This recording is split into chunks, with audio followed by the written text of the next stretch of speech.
A decomposed body washes ashore on a normally peaceful Kodown beach weeks later. Police confirm identity, but the death isn't suspicious. What don't they want us to know?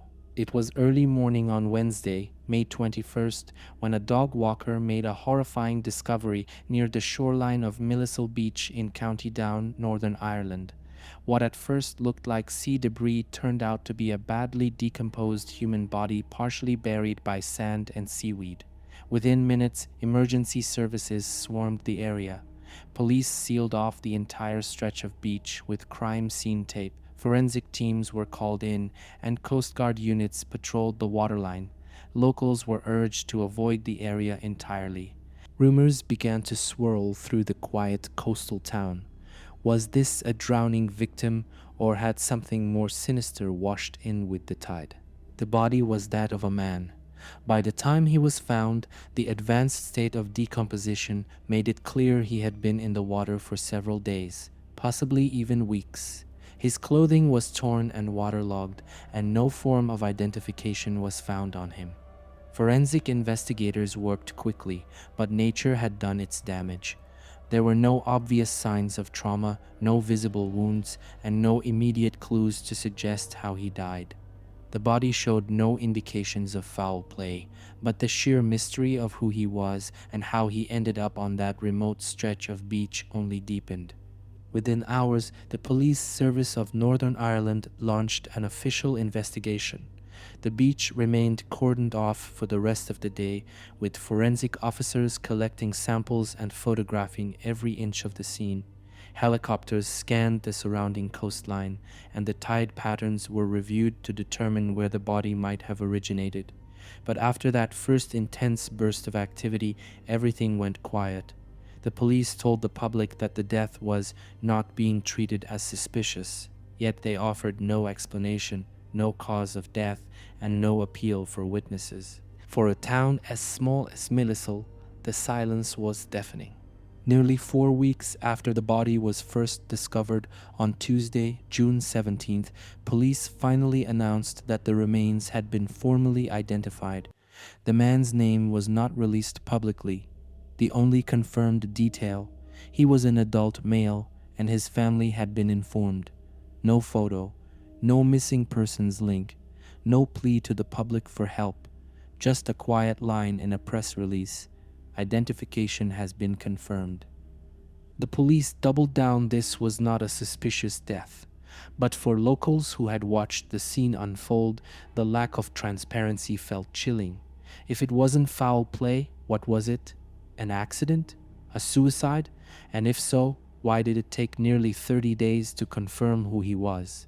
In a town where word spreads fast, the fact that nobody seemed to know him only raised more questions. Who was this man? And why did the authorities seem so determined to keep his story out of the headlines? In the absence of official answers, local speculation began to fill the silence. One theory quickly took hold: the man hadn't died in Millisle at all, he had been carried there by the sea. Experts familiar with the Irish Sea explained that the currents along the coast of County Down can transport bodies for miles before washing them ashore. Some suggested he may have fallen or been pushed from a ferry, a fishing boat, or even further afield along the eastern coastline. Despite the police stating that no foul play was suspected, investigators did consult maritime data to trace recent currents and wind patterns. But no official timeline was ever released. No report of a man overboard. No known accidents at sea in the weeks leading up to the discovery. If the man had drifted from somewhere else, then where was he from? And more importantly, what happened to him before the sea brought him here? Millisle is a small seaside village where everyone knows everyone. But in the weeks following the discovery, something changed. Conversations in cafes turned into whispered theories. Parents kept children away from the beach. Locals who had walked that same stretch of sand for years now avoided it entirely. Some pointed to a string of recent incidents in the area. Just weeks earlier, a separate event involving a car crash outside a nearby pub had rattled the community. The arrival of police helicopters, sealed off roads, and forensic vans was starting to feel disturbingly common. Was it coincidence, or were these isolated events part of something bigger? Even with police reassurance, trust in the official story was wearing thin. The man's identity remained hidden. No funeral announcement, no obituary, no public trace of the life he once lived. In a town like Millisle, that kind of disappearance doesn't just go unnoticed, it leaves a scar. By late June, the police presence had disappeared, the beach had reopened, and life in Millisle had started to return to normal, at least on the surface. But for many, the mystery still loomed just beneath the tide. Who was this man really? Why was his identity withheld when most missing persons cases are made public in Northern Ireland? If the death wasn't suspicious, why did it take almost 1 full month to confirm who he was? What condition was his body truly in when it was found, and why did the police choose not to reveal the cause of death? Even more unsettling, was this man already dead when he entered the water, or did something happen offshore that no one is talking about? With no criminal investigation, no witness appeals, and no visible effort to connect the case to other missing persons reports, the silence is almost louder than the answers. The body may have been identified, but the story remains disturbingly incomplete.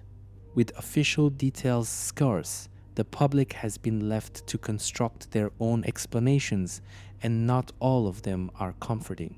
One of the most widely discussed theories is suicide.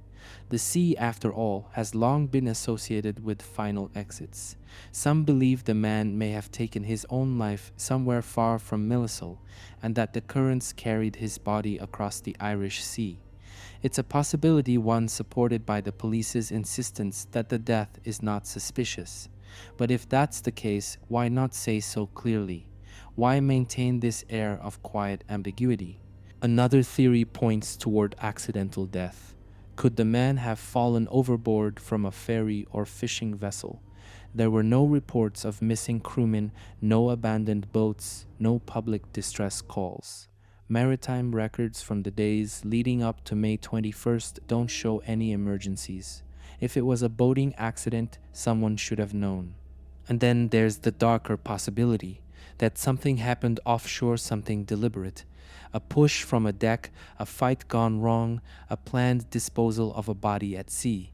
If that's what happened, then declaring the death not suspicious might not be the end of the case, it might be a cover to avoid panic or protect reputations.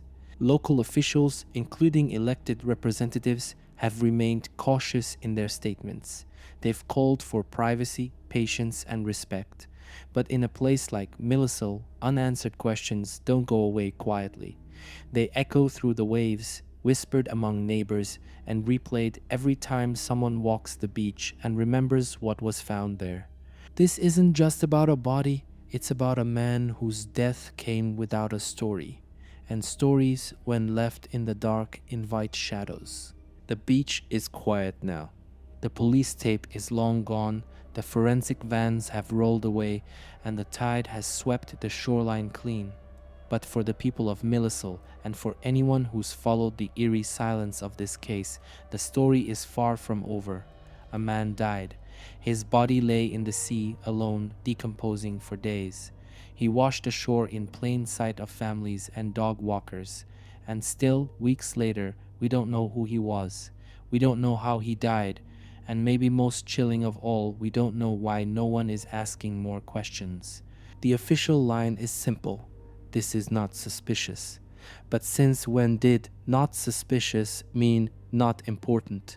Since when did a human life become a loose end to quietly forget? Was he a tourist, a sailor, someone running from something or someone? Was he reported missing and ignored? Or was he never reported at all? Some say the family knows and doesn't want attention. Others believe the police are protecting someone, and a few suspect that this man's death is just the surface of something deeper, something institutional, something hidden offshore, something that will never be officially investigated unless the public demands it. Until that happens, this man, whoever he was, remains more myth than memory. A ghost on a beach, a warning in the waves, a question with no ending. So we ask you, what happened to the man on Millisle Beach? And more importantly, why does nobody want us to know?